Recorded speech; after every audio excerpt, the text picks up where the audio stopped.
Hola a todos. Hoy voy a traer un tema que es muy amplio, pero a pesar que lo voy a tomar superficialmente, lo voy a hacer desde un punto de vista bíblico. Este tema es el pecado y cómo el Señor, digamos que castiga o toma el pecado. Pero antes quisiera contarte que hay una buena noticia. Esa buena noticia es el Evangelio de Salvación. El pecado trae consigo la muerte del alma, la separación eterna de nuestras almas de Dios. Por lo tanto, debido a que el pecado es inherente a nuestra naturaleza humana, si no tenemos a Dios, estamos condenados a una muerte total y absoluta. El Evangelio es la buena noticia de que Dios creó un plan de salvación. A través de Jesús quedamos exentos de que nuestras almas mueran y pasamos a tener vida eterna. Cristo Jesús murió en nuestro lugar e hizo lo que ninguno de nosotros puede hacer. Él venció a la muerte, cargando absolutamente todos nuestros pecados, y resucitó al tercer día, dando cumplimiento así a las Escrituras. El Señor Jesús dijo de sí mismo: Yo soy la puerta, el que por mí entrare será salvo. El ladrón no viene sino para hurtar, matar y destruir. Yo he venido para que tengan vida y para que la tengan en abundancia. También dijo que quien cree en Él tiene vida eterna, pero el que no cree no verá la vida, sino que la ira de Dios está sobre él. La buena noticia es que ya Jesús nos dio vida eterna y pagó el precio de nuestras almas. Ahora, entrando en el tema del pecado y cómo el Señor, digamos que castiga o toma este pecado, la pregunta es: ¿por qué el que no cree en Jesús tiene la ira de Dios sobre él? ¿O acaso es que el Señor castiga a alguien por el solo hecho de no creer? Bueno, la razón por la que este pasaje bíblico es tan duro y categórico es porque el problema no es el ser humano, el problema es el pecado.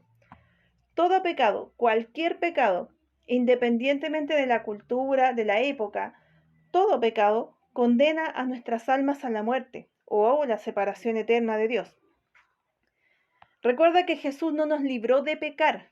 Cuando creemos en Él, no nos transformamos en una persona que deja de pecar, sino que nos libró de la muerte de nuestra alma y nos salvó de la ira de Dios. Entonces, ¿qué consecuencias sufre una persona que es salva, que ha creído el Evangelio y peca? Bueno, lo que va a pasar ahí es que habrá disciplina, porque el Señor, al que ama, castiga y azota a cualquiera que recibe por hijo. Si el Señor nos castiga, quiere decir que nos trata como a hijos, porque ¿qué padre no castiga a su hijo? ¿Mm? Pero si eres un cristiano que peca y no recibe castigo, quiere decir que tal vez no eres un hijo de Dios.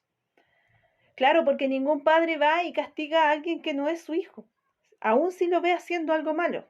Es más, ese padre se aparta de esa persona, pero no lo castiga, porque no es su hijo. Y entonces, ¿qué pasa con el pecado del resto de las personas que no creen? Y otra pregunta también podría ser: ¿por qué Dios no hace justicia ante tanta maldad, tantos inocentes sufriendo? Bueno, dice la palabra que es revelada la ira de Dios desde el cielo contra toda impiedad e injusticia de los hombres, que detienen la verdad en injusticia. Porque las cosas invisibles de Él, del Señor, desde la creación del mundo se ven claramente, siendo entendidas por las cosas que son hechas, es decir, su eterno poder y divinidad, para que sean sin excusas. Porque las personas que no han creído en Él, habiendo conocido a Dios, no le glorificaron como a Dios, ni le dieron gracias. Antes se hicieron vanos en sus imaginaciones y el necio corazón de ellos fue entenebrecido. Profesando ser sabios, se hicieron necios y cambiaron la gloria del Dios incorruptible en semejanza de imagen de hombre corruptible, y de aves y de animales y de reptiles. Por lo cual Dios también los entregó a la inmundicia, según las concupiscencias de sus corazones, para que deshonrasen sus cuerpos entre sí, que mudaron ellos, ¿no es cierto? Esas personas mudaron o cambiaron la verdad de Dios en mentira, y adoraron y sirvieron a la criatura antes que al Creador, el cual es bendito por siempre jamás. Por lo cual Dios los entregó a pasiones deshonrosas, porque aún sus mujeres cambiaron el natural uso en el uso que es contra naturaleza. Y asimismo los varones, dejando el uso natural de la mujer, se encendieron en sus concupiscencias los unos con los otros, cometiendo cosas nefastas varones con varones, y recibiendo en sí mismos la debida recompensa de su error. Y como a ellos no les pareció bien tener a Dios en su conocimiento, Dios los entregó a una mente reprobada para hacer cosas que no convienen, siendo llenos, es decir, el Señor los entregó para que fueran llenos de toda injusticia, de fornicación, de maldad, de avaricia, de malicia, llenos de envidia, de homicidios, de contiendas, de engaños, de malignidades, murmuradores, detractores, aborrecedores de Dios, injuriosos, soberbios, altivos, inventores de males, desobedientes a sus padres, sin entendimiento, desleales, sin afecto natural, implacables, sin misericordia. Los cuales, estas personas, ¿no es cierto?, conociendo el juicio de Dios, a saber que los que hacen tales cosas son dignos de muerte, no solamente las hacen, más aún se complacen con los que las hacen. O sea, el Señor los entregó, ¿no es cierto?, a las concupiscencias del pecado. Es decir, ni siquiera los castiga, los entrega. El mundo entero simplemente vive las consecuencias del pecado, es decir, causa y efecto.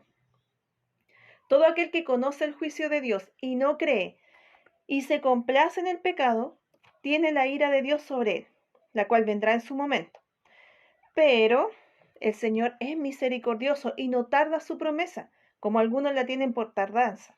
Más bien es paciente para con nosotros, no queriendo que ninguno perezca, sino que todos vengan al arrepentimiento. Mas el día del Señor vendrá como ladrón en la noche, en el cual los cielos pasarán con gran estruendo, y los elementos ardiendo serán deshechos, y la tierra y las obras que hay en ella serán eternamente quemadas. Todavía estás a tiempo de arrepentirte y creer el Evangelio. Cree que Jesús nació de una virgen, que no se halló pecado en él, que cargó todos nuestros pecados en la cruz y así nos salvó, tanto de la muerte de nuestra alma como de la ira del Padre, dándonos vida eterna. Eso es.